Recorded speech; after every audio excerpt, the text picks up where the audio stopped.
I'm energized. I think between David and you, we can just go. We're all energized. Now, my talk today, and I'm so grateful to be able to be here and talk with all of you. I just get so excited when I get to share. Today's talk is energizing your intentions. And I always like to start at a common place where most people can relate to. And so when I was thinking about intentions, the first thing that came to me is New Year's resolutions. How many of you have ever made a New Year's resolution? A few of you, okay. Well, that tradition goes back a long time, 4,000 years back in Babylon, the New Year's resolutions. And you want to guess how many Americans make New Year's resolutions? A lot. 40% is the statistic. And how many of those actually follow through with it? How much? 5? Yeah, 8%. 8% actually. And so why is that? Why is that? And so they attribute, Dr. Google attributes to lack of a clear goal, unrealistic expectations, and basically giving up. Done. Not going to do it.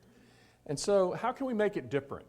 How can we make every intention that we make last longer than our New Year's resolutions? Well, we can do that by realizing a few things. One of the things that we need to realize is that everything we need, every solution to every problem has already been made in the universe. It's already there. We just have to find it.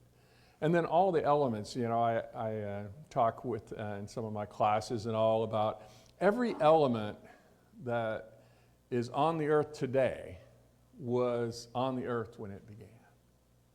So that means that airplanes, we could have had them back instead of the rolling wheel rocks, right? But what was the difference? We were the difference, the intelligence of putting those materials together. And so if we could harness that energy of putting things together to make spaceships and airplanes and all of the things that we have today, then how can we put it together to help us individually? So conscious change is brought about by attention and intention. Intention is the real power behind desire. Intent alone is very powerful because intent, and this is the catch, there's always a catch, but intent is desire without attachment to the outcome. Without attachment to the outcome. So how many of you say, I will be happy if I have $1 million? Maybe you didn't say 1 million, maybe you said 10,000 or whatever. But you're very specific on, I'll be happy with that. Well, then you're attached. You're attached, right? But what we need to do is let's just look at what Ernest said about a thought. A thought. A thought is a discrete unit of energy, intelligence. A thought is a vibration of wave energy existing in a sea of universal energy. Thoughts arise and dance in and out of awareness.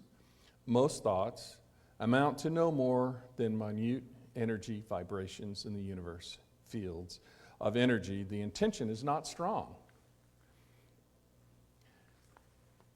But if a thought is observed, becomes the center of intention, it begins to develop mass and the potential for demonstrating into a thing. Okay, so y'all clear on that? For me, it's like, okay, how do I translate that into me, into what I'm thinking, into what I'm desiring? And what it does for me is it opens up the field of possibilities. We just finished a class with Deepak Chopra on the 7 spiritual laws of success, and the very first one is the law of pure potentiality, that at any given time there's infinite possibilities. Infinite possibilities are available to us. And so that's the first step, is to realize that as we step into our lives and we start living it, that there's infinite possibilities, that there's no limits to what we can do and what we can think. So your intent is for the future, but your attention is in the present. And a funny thing happens whenever you start out with intentions, right? You have it in your mind, and this is a desire, this is where you want to go. And then what do most of us do when we set that first intention? We make a list of 100 reasons why we can't have this. This is not going to happen. This is why. Do any of you do that? It's a yeah, but? Do any of you do the yeah, buts? And so what happens when you do a focused intention? And the other item of the focused intention is in the present moment. So a funny thing happens. 90% of your perceived obstacles go away with life-centered, present moment awareness. And we change the name for the remaining 10%. It's no longer an obstacle. It's an opportunity. So if you're presented with the word obstacle, what are you thinking of? The ways that you can't do something. What are you thinking if you're given opportunities? How can I solve this? And it's solvable. I just have to figure it out. Especially if you go with the premise that you know that the universe always says yes to you, and that every problem that you ever foresee, the solution has already been created. It's out there. You just have to become aware of it. So your energy level changes, doesn't it? When it's get rid of the obstacle, and now it's an opportunity. Can you do it now? Can you do it now? Can your intentions come about? Well, what's the process? You know, whenever you talk about intentions and, make it a reality, besides the words, what can you do? What happens inside you so that it's not all, I can't get this done, and it's my New Year's resolution, I'm not part of the 8% success rate. What breaks the mold? What breaks the mold? What breaks the mold is having a process and following that process and sticking to it. So the first thing that you do is you actually write down those desires. Writing down something actually reinforces it, right? Because you're thinking it, you're physically writing it, and you're seeing it. And then if you say it out loud, it's an even added bonus, right? It's a reinforcement that that's something that you really want. So that's the first step. The second step is, as we're sitting here today and as we go about our day, what are we thinking about? We're thinking about all the worldly things that are happening around us, which we have to, right? If you're driving a car, you don't want to run into anything. You don't want anybody to run into you. So you're thinking about all the things that are happening in the world. But when you're in a place at home or wherever you may be, and you've written down your desires, you need to go to that place inside that's quiet, where God is, where your soul is, and you need to be quiet. And you need to put those desires out into the universe. You need to give those desires to God. And at that time that you give those to God, it's out working for you. God is working for you, and things are happening, and you don't even know it. But you have faith, and you know that the universe always says yes to you. So after that meditation, then how did you present your desires in writing down in that meditation? The key to your desires is that you write those and think those and act through them through the eyes of spirit, through the eyes of God, not of the world. So, no asking for a Maserati in your desires, no asking for $1 million, because those are just labels of things that we think if we have them, then we'll have happiness or something else. You don't do that. It's through the eyes of spirit that you look through with your desires. The next part is something that we just can't do. That's pretty negative, isn't it? We just can't do it. Well, we can do it, but it's hard. And that's relinquish your attachment to the outcome. Relinquish you just let it go. You trust in God that those things that you're asking for are going to come back to you. And you don't have to, dictate how it comes back to you. You just have to be aware. You have to be excited about it. You have to look at it from the eyes of it's going to happen. So once you relinquish that attachment to the outcome, here's something that we also normally don't do. Enjoy the journey. Enjoy it. It's not like dread and it's like, it's not coming. It is coming. And so you enjoy the journey. And the last part that we don't really let people do or let God do is let the universe handle the details. Let the universe handle the details. That's when we get stuck, is whenever we want, this is our desire, and okay, universe, I want you to give it to me in this order. I want A, B, and C. Well, that's not how it works. And so if you're looking for A, B, and C, guess what? You could be getting something better than your desire, but you're focused on A, B, and C, and you don't even realize that you're ended up better off than when you started, even if you got A, B, and C.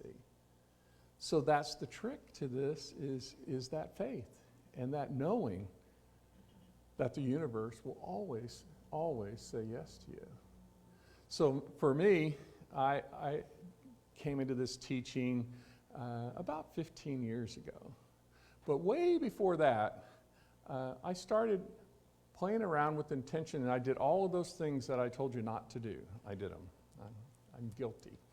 And so one of the first things that happened for me coming out of high school is I knew I wanted to learn computers. For whatever reason, I wanted to learn computers. I just thought that was the thing to do. And so I went to my dad and said, Dad, will you pay for all of my schooling for college? And my dad just looked at me and said, no, I'm not going to do that. I don't, you have to figure out your own way. And so I didn't know what that way was, and I at the time was working at a bank, was a vault teller at a bank, and that really wasn't computers. Even if you counted the little adding machine you did, the counts of it just wasn't computers. And so my boss set me down and said, Rick, get out of banking. Get out of banking. I'm your boss. I've been in this for 40 years. Get out of it. Go do computers like you want. And so I ended up joining the military. I joined the Air Force. So I said, hey, I can get an education. I can get, they can teach me all that I need to know. And so that was pretty exciting. So I did that. I went and joined the Air Force. Was in there for 6 years. And a funny thing happened on that journey is that I was stationed in Northern California, and they had this thing where they had classes where you could go and learn things about computers. And they were 8 weeks long, and nobody wanted to go. But the base made somebody go. And so every time it came around, you could probably guess what I did. I'll go. And I went. And I learned a lot of stuff about computers, even more than if I was on the job training through this schooling. And then a funny thing happened after my third class. The teachers came up to me and says, do you want to be a teacher? And I said, sure, I want to be a teacher. And so when I got back from my last class, I had orders to go be a teacher. So I became a teacher. And whenever I got out of the service, I had my computers and my teaching experience, and I just really, really enjoyed that. But I kind of felt there was something more. And then rolls around Namaste in 2010. And I go to Namaste, and I'm listening to Reverend Kristen Hawkins, and I'm like, I like what you're having to say. I really like this. And so then I went through that process, and I went through the classes, and then I went through practitioner school, and then I was over in Seal Beach, and I said, okay, what's next? And they said, well, go to ministerial school. So all the time I had an intention, and I didn't even know it. My intention was I wanted to teach people. I wanted to make life easier for people. And teaching people, you know, that's okay with computers, right? Because everybody wants to know how to fix your computer besides just unplug it, right? You want to know. But the teaching part really resonated with me, and that's why, you know, I kept going, and that's why I'm here today, talking with each one of you. And you know, it's kind of an interesting part in that I didn't write that down, but that was my intention, was to teach. And the really funny part about it was I didn't even know it at the time. But the universe was lining this stuff up for me, and I'm right here in front of you right now, here today. And so then as I'm going through and I'm teaching these classes, and the last class was the Deepak Chopra 7 Laws of Successful Living, and I started reading those. And each one built on the other. And I just, man, if I could have had this, you know, 30 or 40 years ago, where would I be? Where would I be? And so that's why I wanted to share it with you today, so that you can hear it, that you can hear that process, that you can hear what's available to you, and you can grasp that statement of Ernest Holmes. There's a power in the universe greater than you are, and you can use it. Most of the time we stop listening at there's a power greater than the universe. Then you go, okay. Miss out on the part and you can use it. And so that would be my challenge for you today, is just try this process and just feel it. See how it feels for you. Write down your desires. And it doesn't have to be a long list. It could be just one or two things, but write down the desire and then meditate on that. Get close to God and listen. Focus your attention on the present moment, not on the outcome of how you're going to get your intention, but just focus. Focus on the present moment. And then what's going to happen is things are going to come to you, and instead of all the reasons why it can't happen, you're going to look and go, there it is. It's coming my way. It's coming my way. Because guess what, everyone? It's always coming your way. Always. Always coming your way. I'm so grateful for knowing that now, and I'm grateful for being able to share that with each one of you. And want you to grab a hold of that. Grab a hold of intention. The energizing part is believing that it can come true and acting as though it's coming true. I challenge you to do that. And it'll put smiles on all your faces. And you'll be in that 8%. But you'll be in that 8% every day, not just in February. So I'm grateful for this. I'm grateful for each one of you. I hope this message has struck in your heart, and that you will know that you are always loved and you are never alone. And so it is.